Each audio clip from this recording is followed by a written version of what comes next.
Welcome to everyone in Ledbetter, to the most beautiful people in all of this world.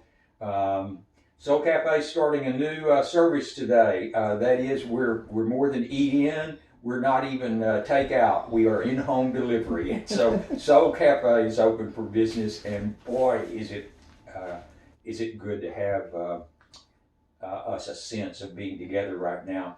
One of the things I think we miss most of all is just being with one another.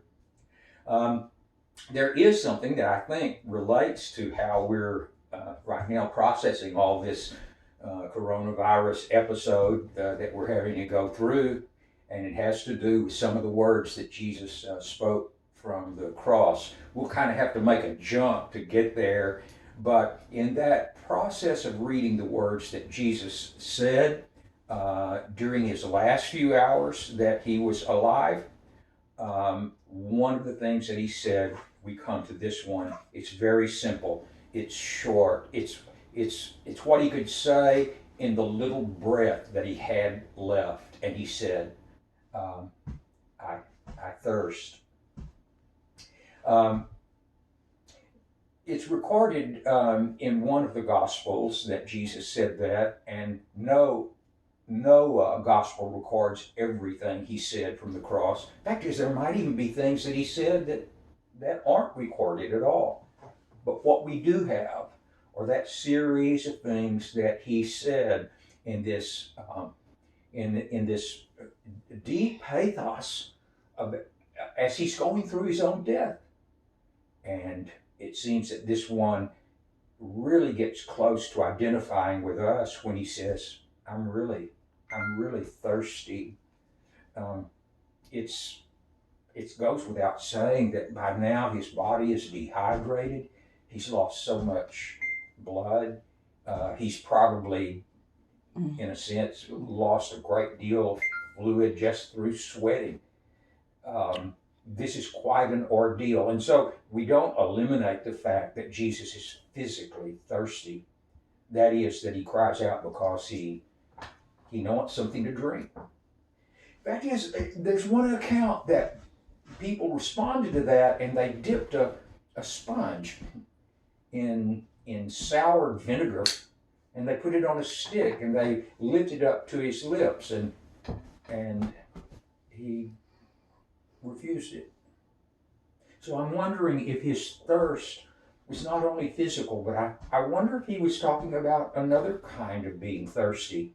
The Bible certainly talks about that kind of thirst. In fact, it's way back, hundreds of years. The people of Israel were wandering through the wilderness. And there was a time where Exodus is the book that records this, where the people, they were just wandering around. They couldn't find real direction. They weren't headed, and they were hungry and thirsty. They couldn't find anything. And they cried out, they grumbled to Moses and said, we are so thirsty. Again, I realized they were talking about physical thirst, but the book of Psalms uses that episode to talk about the fact that the people of Israel were really not just physically thirsty. They were really thirsty for something that reached way down deep in their soul. In fact, yes, the book of Psalms records this. You can do this at home too. I just typed into my Google search, I typed in verses in the Bible about thirst and thirsty. And one of the verses that came up at that point was this book this verse in Psalms 107. And it says, and the people wandered in a desert region, and it was scorched, and they could not find an inhabitable city, and they were hungry and thirsty. Again, maybe physical thirst, but the book of Psalms goes on to say at that point, it says, and their soul fainted. I think that may be a cue for us to say that when we wander aimlessly, When we have no direction, purpose in our lives, we get thirsty too, but it's for more than just a cold Dr. Pepper, or it's more than just a malt from the soda shop. We get thirsty for something that meets a need that's way, way down deep in us.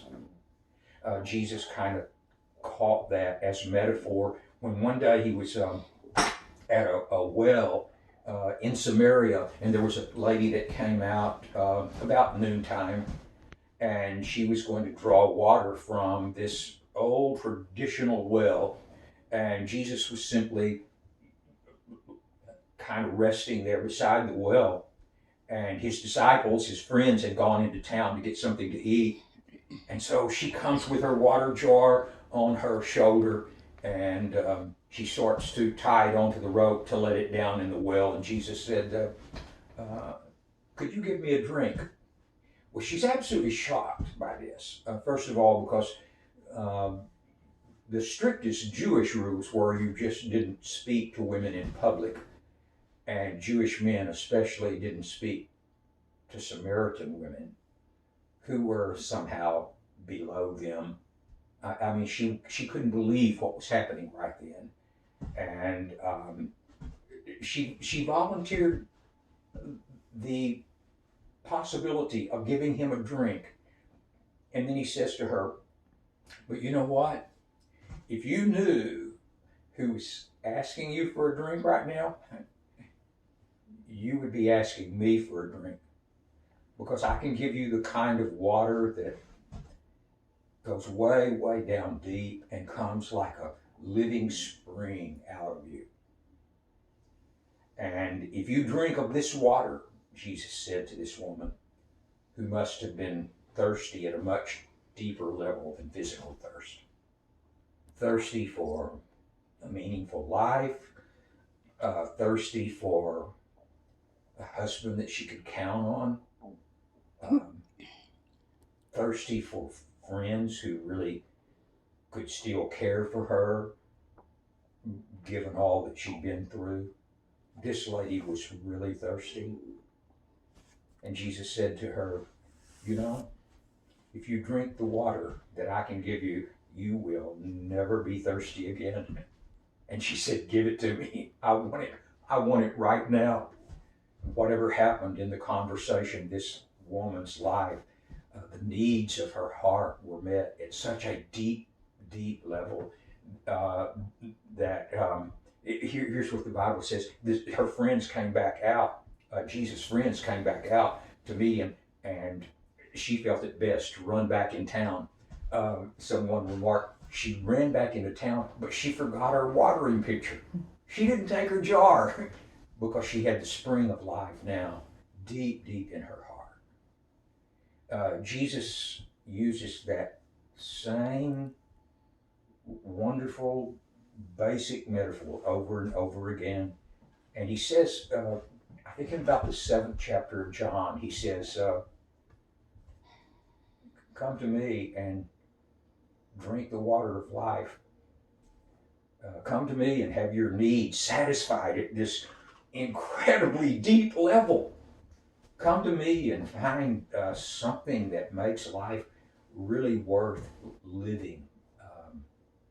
The book of Revelation, John, is the last book in the Bible, and it pictures Jesus saying these kind of words. I mean, I can't even think about this verse without seeing Jesus standing there with his arms way out wide, and he says this, hey, are you thirsty? Then come to me, and drink of the water of life plentifully and freely. And that is the great generosity of Jesus. I think about all of that, and then I listen to Jesus' words on the cross one more time, as he must have kind of felt dried up about a relationship that had sustained him, a relationship that had buoyed him up in all kinds of crises. And he says from the cross, I'm thirsty. I think we're thirsty right now. We're thirsty for just being able to be around one another. We're thirsty for just the relationships that have sustained us before, relationships that are kind of bound together by faith and confidence of Jesus. And as we go through what we're going through right now, and none of us really know, it may be over in 2 weeks. That's what I hope. That's what I'm praying for. But what if it lasted for a year? Could we make it? Here's what Jesus said: I'll give you whatever you need. You need the water of life? Come on. You need to live right now? Come on. You need some meaning and purpose in your life? Come on. Folks, I'm telling you, the people of Ledbetter are so resilient, and a large part of that is because of their faith and their willingness to follow Jesus. So here's the invitation. It's not mine, it's Jesus. Are you thirsty? Do you have a longing deep down in your heart? Then Jesus gives us the invitation. Come on, drink of the water of life without any cost at all. Drink it plentifully, drink it freely. I'm yours for the taking. I can't wait till we're back together in person. Grace and peace to you. You. And to you.